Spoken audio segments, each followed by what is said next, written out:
Hello, my name is Cobi Williams, host of Palmetto Happenings with Cobi, show all about economic development, workforce development, commercial real estate, and tourism within the great state of South Carolina.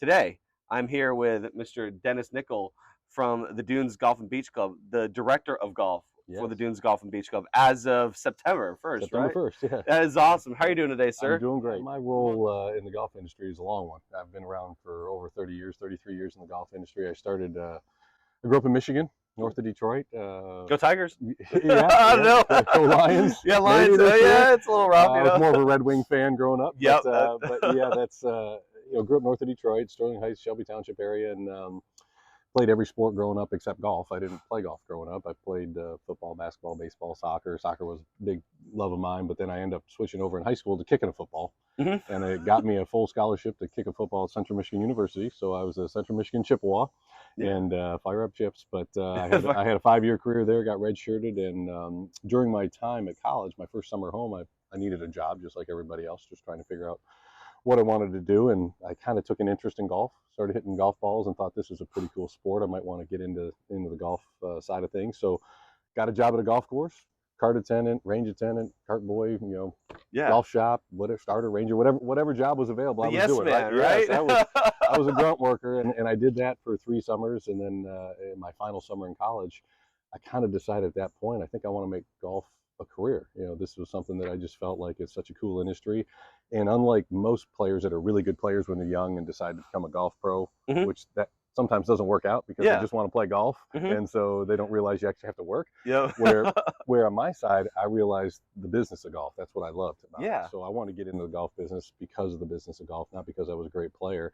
And for me, it was trying to learn the game of golf on the backside to try and become a golf professional and pass my playing test and everything you have to do to become a PGA professional. So I got a job at a local golf course in Mount Pleasant, Michigan, right where the college was. I had to do an internship, and it was a golf course that was being built called the Polecat. Dan Pole that played on tour. Okay. Pohlcat, the Polecat in Mount Pleasant, Michigan. And I did a 3-month internship there in the summertime and worked for a family that they owned a Holiday Inn and an executive golf course. And it was just about 1.5 miles from the Soaring Eagle Casino there. Yeah. And we did golf and gambling packages and all these things. Golf and gambling? Yeah. So I worked there that as an intern, basically, as an assistant, and the golf course opened up. It was brand new. So I got to see kind of the operation from the ground up. Ended up having Freddie Couples there a month after he won the Masters for a grand opening ceremony. We had Dan Marino there. It was one of those things where the golf course ended up becoming 12th best course in the nation in Golf Digest that year. So, as far as new courses being built, so it was just a kind of a crazy fell into the situation. And after the first year, the head pro didn't really work out, so he moved on and it left a void. And the general manager came to me and said, what do we have plans? And I said, well, I want to become a PGA professional. I have to go through a certain process, business schools and passing playing tests and all this takes about 2.5, 3 years. He says, well, what do you need? I said, well, we need a golf professional. He says, well, I know a guy who's like 47 years old, can work for us and give some lessons. Would that be okay? I said, yeah. And he says, can he work for you? And I said, excuse me? I'm 21 years old. I still had a semester left of college, and I became the director of golf of the Polecat, overseeing this operation that was 12th best course in the nation. So it was kind of like one of those things where you have these moments in life where you're just thrown into a situation and you just kind of try and figure it out. So opportunity creation, and self-creation, man. I look back at those years. I was there for 4 years, and I kind of look back at that time and I thought, I laughed because I used them because I didn't know anything. They used me because they didn't pay me anything. So it worked out just perfect, right? So, but absolutely. But I kind of learned the business in those 4 years, and then my wife, her parents retired and moved to Pinehurst, and so that's kind of, she was really close with her mom. So we got married in 1993, and she wanted to get a little closer to her parents. I was a little tired of the snow in Michigan and the golf business in the wintertime, so we kind of literally threw a dart at the map and hit Myrtle Beach, and we moved here in '96 and came down here and just grabbed some jobs, and I bounced around at multiple different courses. I had Colonial Charters and Burning Ridge, and then I worked at the Dunes Club briefly. My wife was assistant merchandiser here during the late '90s for a couple of years, so she worked here at the club as well. And then an opportunity came open at Barefoot Resort, and I became the head pro at the Dive Club, and that was another brand new operation. Didn't even have a bridge to get across the waterway. The 4 courses all. You were there early. I was there, one of the first employees hired. So to be able to watch that entire vision come to life was incredible for my career.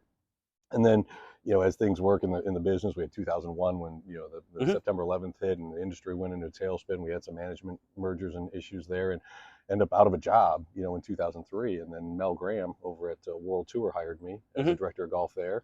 I was there for 3.5 years at World Tour, and we ended up being the National Golf Course of the Year in the Golf Course Owners Association in 2004. So we had a great little run there for about 3.5 years. And then a good friend of ours, Brian Vest, was the head pro here at the Dunes Club. He left here for another opportunity, and the job came open, and they called me up, and the rest is history. I've been here since 2007. So I was a head professional for all those years, the last 16 years, and now with the introduction of the PGA Tour event coming next May, which we'll talk about. But that certainly led to us having some responsibility changes. So now, as of just a couple of days ago, I'm now officially the director of golf here at the Dunes Golf and Beach Club. Well, tell us about the story of the Dunes Club golf course. We're sitting on the Monk Overlook, which is Monk Clark Overlook.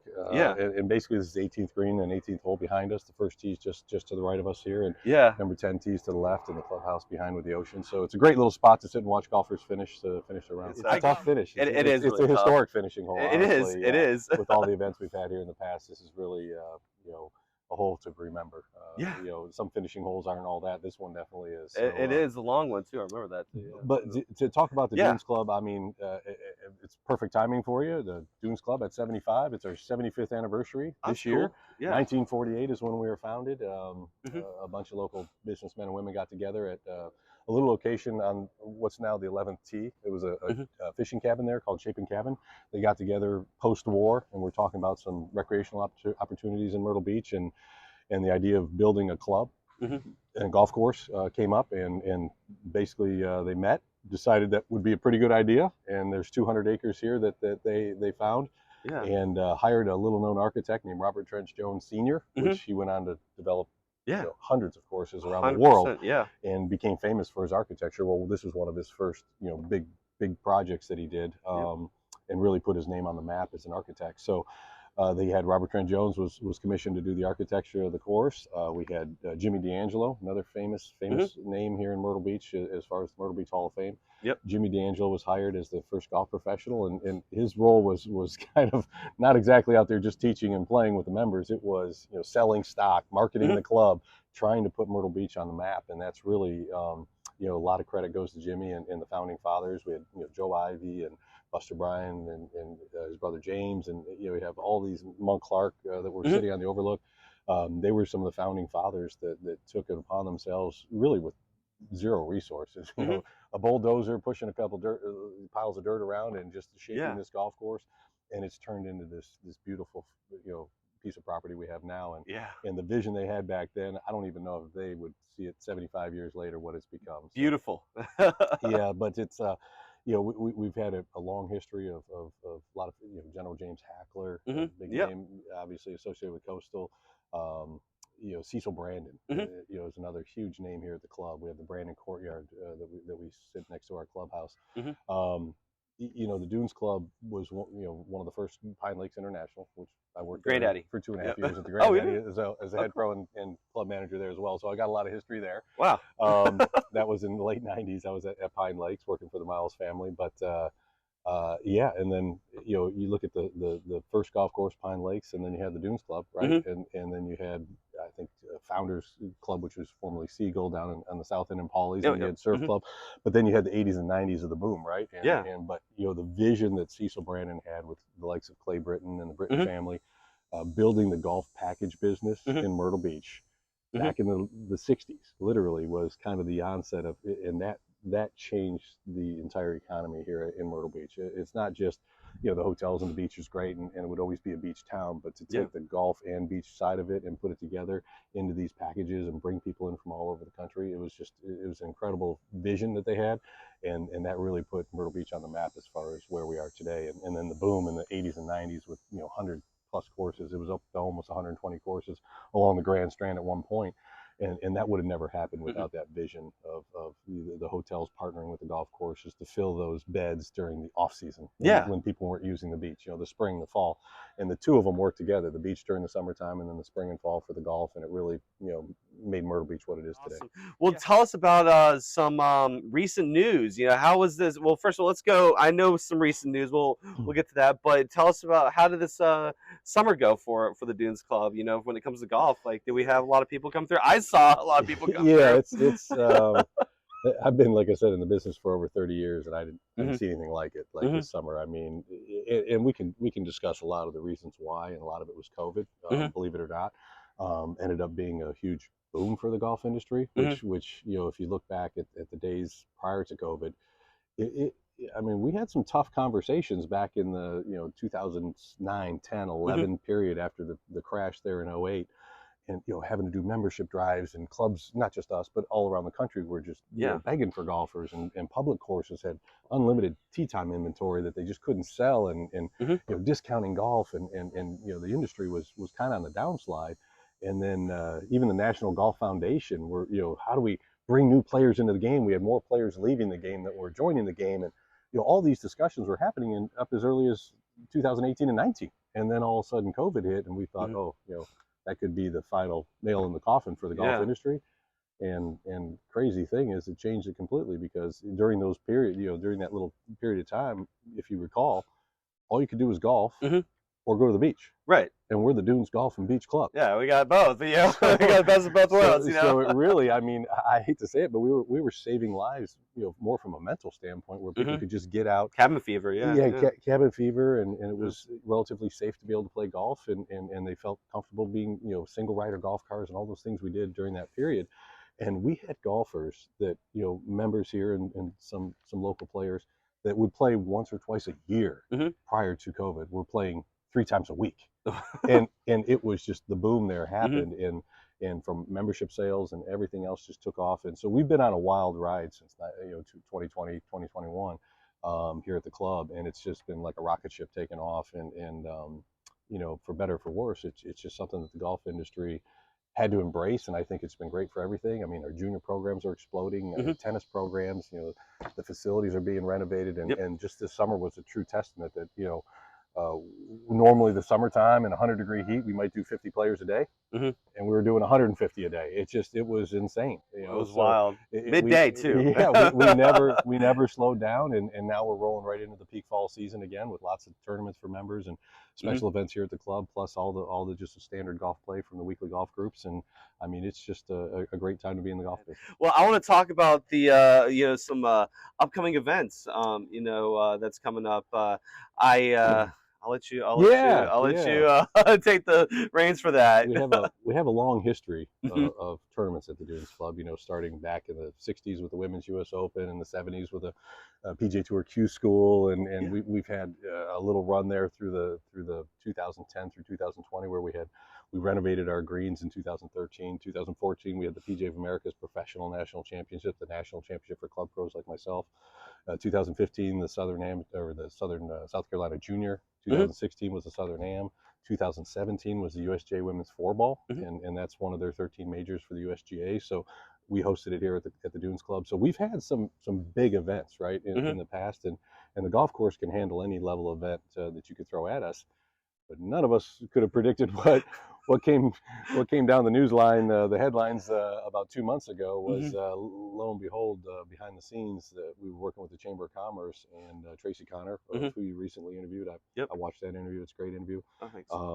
And the Chamber of Commerce, looking to bring something to Myrtle Beach, and we landed a PGA Tour event, which is something that kind of came out of the blue, honestly. It surprised a lot of people because there's a lot involved in getting a tour event here. But I think the Myrtle Beach golf industry and just the community as a whole was ready for it. I think the club here has been ready for it, and it's going to be something special. So in May of 2024, May 6th through the 12th, we are hosting a PGA Tour event here at the Dunes Golf and Beach Club. So the Myrtle Beach Classic. The Myrtle Beach Classic, yes. Love the name too. It's very simple and elegant. I like it. Very classic. It is. It's classic. Yeah, I don't want to use that word, but yeah, the Myrtle Beach Classic is a classic name. Yeah. What kind of what are the numbers are we looking at? That was something we didn't necessarily go too much into with Tracy's interview, but I think it's appropriate to talk about that now. I mean, what do you have any estimates on what's gonna what we're going to be seeing in May? I don't think anyone has any idea, to be honest. How many volunteers? Let's start with that one. So that's a pretty good barometer that you mentioned that, because yeah, this is a first year event in an area like Myrtle Beach, and with the explosion of the community here with the real estate and what I think Tracy mentioned, over 44 people a day moving here, and a lot of them are retirees, and golfers are coming to this market because they've been coming here for years on golf packages, and now they're retiring. Now they here. get to live here, and so we have a little bit more golf savvy population than most places do. So I think we're going to surprise some people with the numbers. Initial numbers were 5,000 people a day to watch the tournament. We could be pushing 10,000. Who knows? Wow. But to talk to the volunteers, we had a little media day, and they launched a website, myrtlebeachclassic.com, where you can go to register and get some information about the tournament. Well, volunteers could click on the volunteer tab. Well, we need 800 volunteers, which seems like a large number, right? 800 people to run this event as far as volunteers. And in 1 week, we had over 2,500 people sign up. We're over 3,000 now. Yep. And they keep coming, which is fantastic. So if that's any barometer or indication of what the tournament interest is going to be in May, I think we're going to hit a home run. It's going to be awesome. I'm excited. I'm in line for that too, by the way, for the volunteer. Right. I was told it was over 3,000 people. I'm like, oh man, that's a lot. That's a lot of people that want to do it. But that's awesome. And that's kind of like you said, it's a barometer for what's kind of the expect for the anticipation for the event. I mean, I know it's going to be millions of dollars. I think billions. I think somewhere in there. Economic impact. Yeah, from the hotel rooms to the restaurants to just everything in general. The whole community gets behind it, and it's great for the community. It's great for the golf course here itself. Our membership is very supportive of it, and so I think it's going to be it's a 4-year deal, a 4-year contract to start, and we'll see how it goes from there. But we're looking forward to the next 4 years. The course is already looking beautiful as it is, but I know the renovations that you guys are doing in preparation for it, it's going to be awesome. Yeah, so we can speak to that real quick. That we've we've had a lot of things at every club. When things are going well, you start reinvesting in the club and touching up your facilities and doing things like that. Well, we had a number of projects already pre-planned prior to the announcement of the PGA Tour event. And once we announced that, and then there's a whole nother set of things we need to do just specifically for that event, right? From media compounds and things like that we have to prepare for. But what that announcement was just accelerate all of these projects at the same time. So the last 8 weeks has been honestly a little insane here from the standpoint of projects. We have done more projects in 8 weeks than I've done in the 16 years prior of me being here. From locker room renovations, kitchen renovations, tennis center renovations. We got an $8 million beach club coming out of the ground that's going to open next April. Yeah, I was just pointing out that. I was like, that's huge. Just first tee renovations, starter houses, pond banks. This whole pond bank behind you that you see was renovated this summer. All the championship tees were stripped, laser leveled, and resodded this summer. On top of trying to play all that golf around these projects. So, kudos to the staff, our superintendent, Steve Hamilton, and our head superintendent, Josh Taylor. They, and their team, just an incredible job balancing all these projects and the golf course conditioning on a daily basis. My staff in the golf shop keeping up with the tournaments and the checking in the golfers and the merchandise sales and everything that we've done here. I mean, the clubhouse team has just been hammered, like weddings and banquets and all these things that are doing well at a club. And it's just a busy time to be at the Dunes Club. And it's great. It's an active club. It's a growing club. We're on a waiting list to get in right now. So the membership's as strong as it's ever been. So, it's just a great time to be a Dunes Club member. It is. I mean, listen, it's a beautiful club, and I'm glad that it's bringing attention to it. All this media attention. It's awesome. I look at so part of my show, it's all about honoring the past while looking to the future. That's kind of a theme that I like to focus on because I am from the Myrtle Beach area, the Loris community, chicken bog capital. I was going to throw that in there. I always have to throw that in there for every show I do. Shameless plug. Yeah, shameless plug. If you haven't a chicken bog, you need to have it. It's great. But honoring the past while looking to the future, the Dunes Club certainly does embrace that whole concept. I mean, you kind of touch on it, but what are your thoughts on that? When it comes to Dunes Club, specifically on the concept of honoring the past while looking to the future. Yeah, I mean, you don't have to go any further than looking through this history book. Here is how much the Dunes Club has been part of this Myrtle Beach community for years. It always will be. It is a kind of a highlight of this north end of Myrtle Beach where members are playing, but when you also look at, we talk about guest play, right? The impact of having guests play the club and the golf package business, and how we were part of the original packaging decades ago. And we continue that to this day. We want to be part of the community, even though we're private, and we're becoming more and more private by default, just by more member play. But we still want to allow guests to play, to see this beautiful piece of property. And we have a member, Jack Bonner, who's famous saying that the great clubs around the world should be seen, and should be played, and should be shared. Absolutely. And so we want to feel like we can welcome those guests in with open arms, and let them experience the Dunes Club. So we're part of the golf community. A lot of people don't realize, and that was part of Tracy Connor's interview last week, as far as the cooperation we have between the golf courses, the hotels. The way this entire economic golf industry works in Myrtle Beach is so different than anywhere else in the world. We have a great collaborative effort.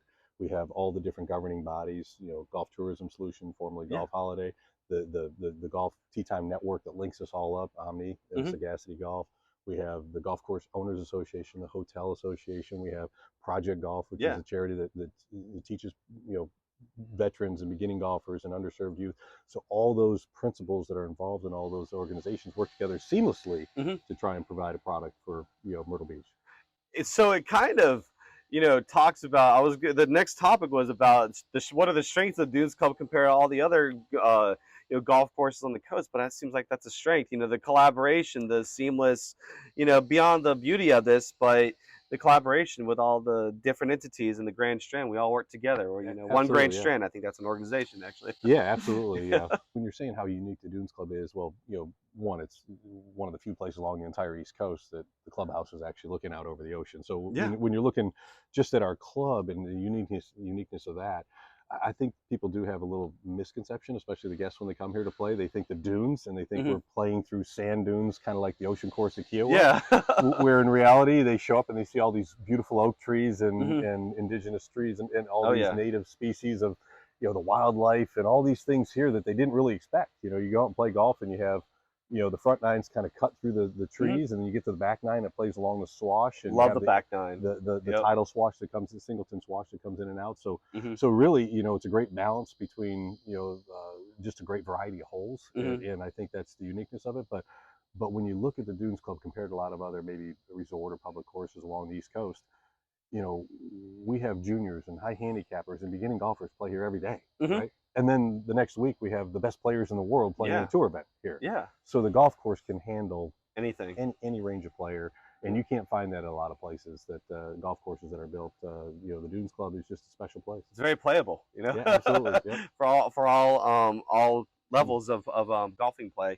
What are the strengths of the Grand Strand economy that really complement the whole concept of what's going on here at the Dunes Club? Yeah, I mean, like I said, the club's growing. The membership's on a waiting list. If you look at what's going on outside the community here at the Dunes Club, just the Myrtle Beach community in general, the real estate boom, the development we have going on. I mean, the hotels, obviously, that's always been a big part of what we do here, as a whole in the Myrtle Beach golf industry, the relationship with the hotels and the packages. So the entire thing works together, right? The restaurants wouldn't exist without the amount of golfers that are coming here. And if you do the math, and you start thinking about during a peak season golf day, right? 100 golf courses in Myrtle Beach, right? Across the Grand Strand. Every one of them is going to have 200 to 225 golfers teeing off every day, every single day in the spring, right? And in the fall as well. Yeah. That's 20,000 plus golfers a day teeing off, playing golf in Myrtle Beach. That's why it's a big part of our tourism, Yeah, do the math, right? I mean, it's just simple. Like I believe Tracy was giving some numbers too in his interview. 3 million rounds of golf are played in Myrtle Beach. The financial and economic impact for the club owners and the hotel owners and the restaurant owners and everybody, we all work together. We're all on the same team, if you know what I'm saying. And that's a hard concept for people outside this area to understand, that golf courses are always competing against the course across the street. We're working together with our partners to try and bring more people to Myrtle Beach as a whole. Absolutely. And everybody, the rising tide concept for all boats. And so, it really works well here in Myrtle Beach. We've been doing it forever. Some other destinations scratch their head on how we all succeed when we're competitors in the industry, but we're all friends and peers.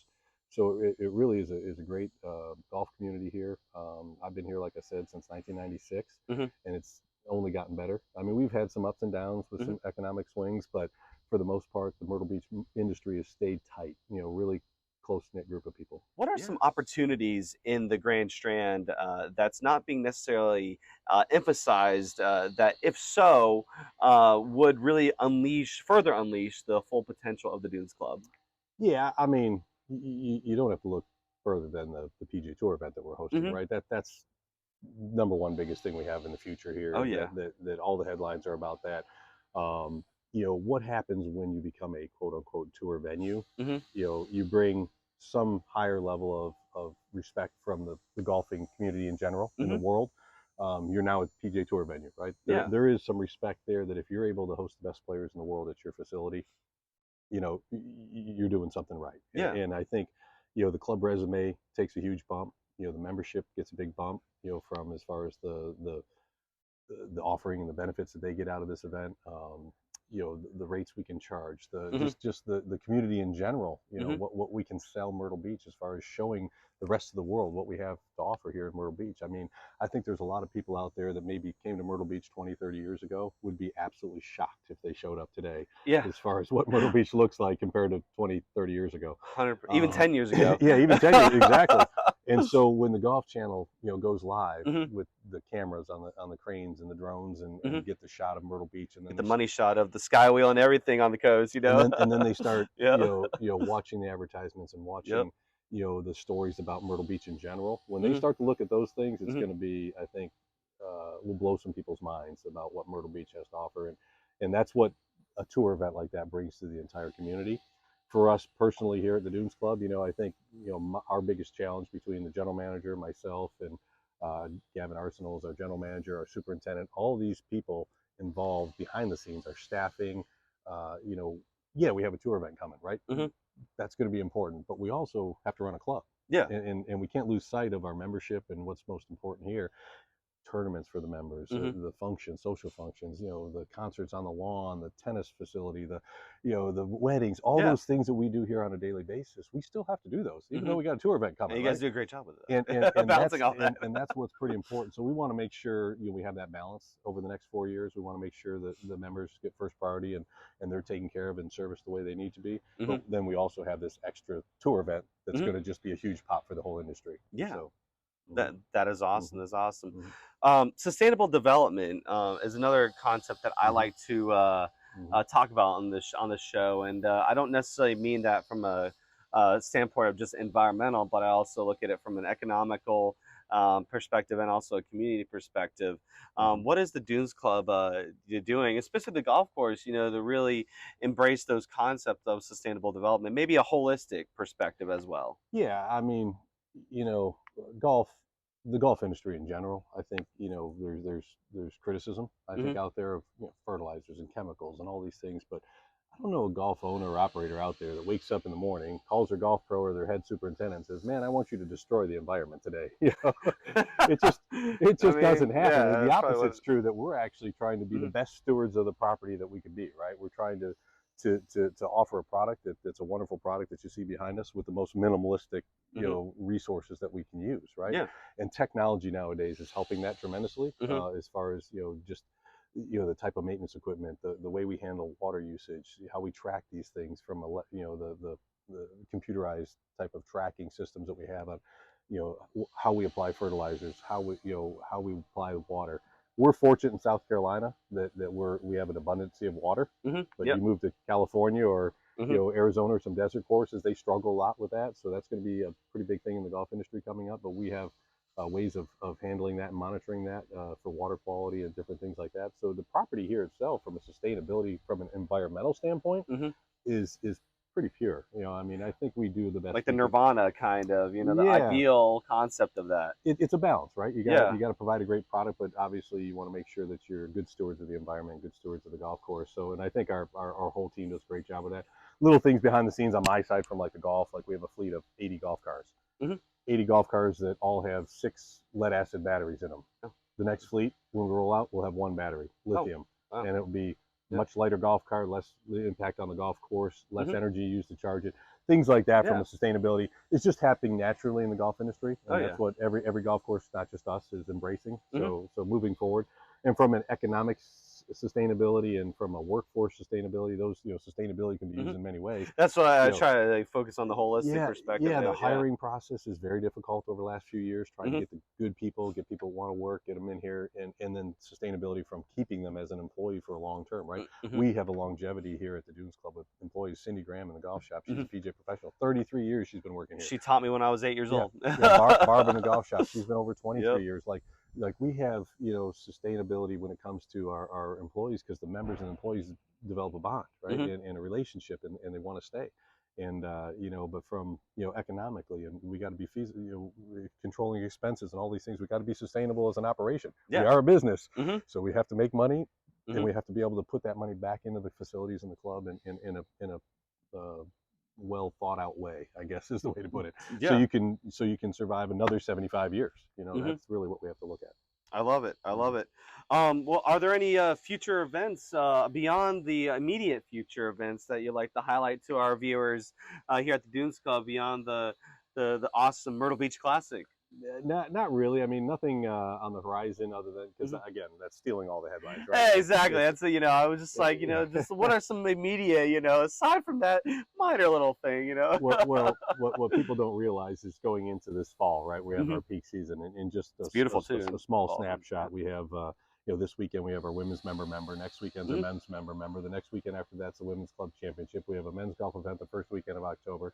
The second week's a women's 1 and 2 day member guest, and then we have a men's 1 day member guest on October 21st. We have a women's derby, and that. So you guys got a lot going on. Yeah.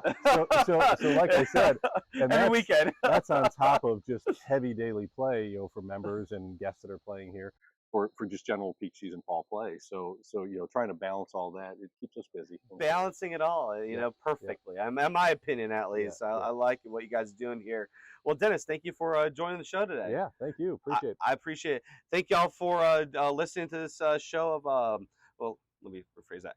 Thank y'all for watching this episode of Palmetto Happens in Cobi.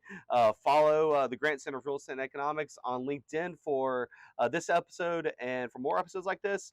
And also follow my personal LinkedIn, Charles Cobi Williams, and subscribe to the YouTube channel. And thank you. All right.